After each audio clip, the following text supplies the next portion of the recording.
Chair, as you know, this shareholder resolution has received a huge amount of support across your shareholders and the proxy advisors internationally.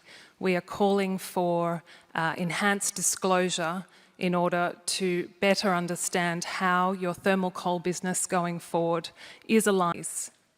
This resolution has had a history over the recent years of responding to your climate plan and seeing your commitments, and also seeing the plans that you had in Australia to expand coal mines, extend coal mines, and also to open new coal mines in Australia. And we sought to understand how that behaviour fitted alongside your climate commitments. We note that in your notice of meeting you chose to discredit the resolution and encourage investors to vote against it. However, I'm sure, while not knowing the vote yet, that there has been considerable interest in this resolution, and I would ask, will you consider taking on board the resolution for your climate plan next year and including this enhanced disclosure so we can understand the thermal coal business in relation to your climate commitments going forward? Thank you, Naomi. As I understand it, we have engaged with you and had a discussion prior to your Resolution 19. We will most certainly look at the voting on it and then engage with our shareholders as we go through the process and then come up with a solution or an answer to what the outcomes are. Look forward to that feedback. It's been very difficult to get a meeting with you. We appreciate the one that we did have, and I'd certainly appreciate if the Australasian Centre for Corporate Responsibility could also meet with you as a shareholder to discuss further. I have 3 questions on behalf now of various coal mines in Australia.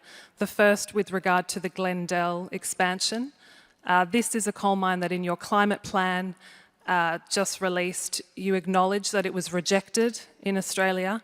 However, during the same month, we saw media comments from Glencore in Australia that you plan to fight the heritage listing and push ahead with this coal mine, despite the fact that it will impact both colonial and Indigenous cultural heritage.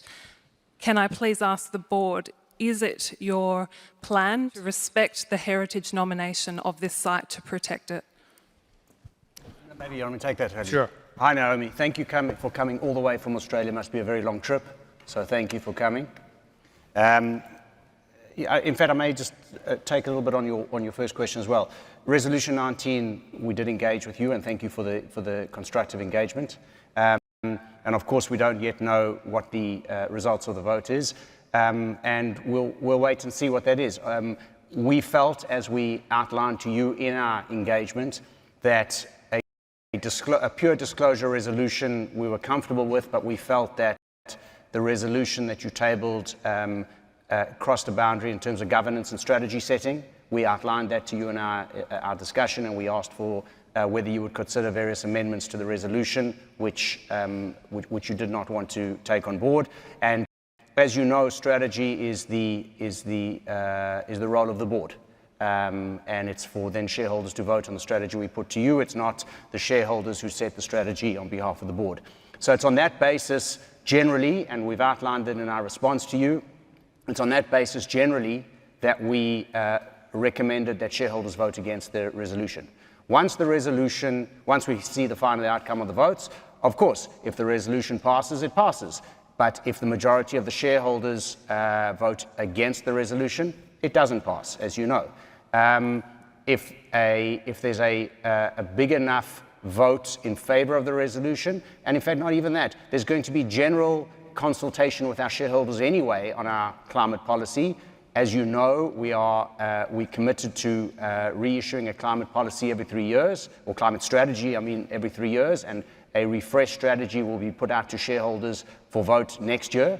And of course, we'll take into account all your feedback, your disclosure requirements, and the requirements of all our other stakeholders and shareholders. With respect to Glendell, yes, the expansion or extension of Glendell was rejected under cultural heritage grounds.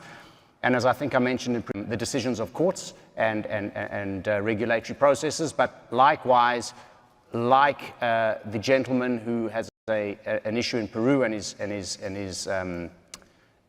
been found guilty, but is appealing his finding. We are appealing this finding too, because that is our right under law. And we'll continue to appeal where we believe that perhaps decisions were incorrect.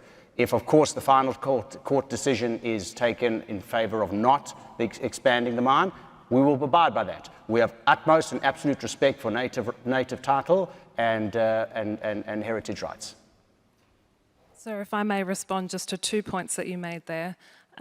Firstly, to correct the record, and John Burton was at the meeting and did say that he would come back to us with suggestions for where the board would like to see changes to the resolution. The resolution stands as written, and I know that other co-filers were disappointed in the lack of engagement from Glencore on this serious resolution. To your point around the Glendale expansion, I find it quite concerning, based on your commitments to Indigenous peoples and First Nations respect, that you would openly push back and reject this finding from our government and from the Heritage Commission of New South Wales, that this is a significant cultural heritage site to First Nations people. And I would implore the board to take a different approach with this particular mine and to respect that rejection from our regulators in Australia. A mine that you have with Yancoal, Hunter Valley Operations. We saw recently that this mine will create a huge amount of methane that the regulators are concerned will interfere with our climate commitments in New South Wales due to the sheer expanse of Scope 1 emissions. Glencore has not, in its application, made any attempt to prevent that methane. Can the board talk to that particular mine and any improvements you will make to your methane strategy? Thanks, Naomi. I mean, the HVO extension is something that was always considered in our climate strategy, and you'll recall that our climate strategy sees our coal production reducing by at least 50% by 2035. And within that is always been considered the extension of HVO. In HVO, it's a steam coal mine in New South Wales in joint venture with Yancoal, as you rightly say. There are no major concerns with methane associated with that mine. The regulator found differently. It was reported in the media last week, so I would implore you to look more carefully at the methane that's expected from that extension. We are aware of methane issues at certain of our mines. For example, we abate methane significantly at our underground Oakey Creek mine in Queensland. We do significant work on that abatement, and we spend millions of dollars every year. HVO is not something that's been raised as a major issue by regulators in terms of methane, but thank you for raising it here today, and we will follow up. Thank you. My final question is with regard to the Ulan coal mine. We've heard from residents there that Glencore is currently considering a major expansion of that mine.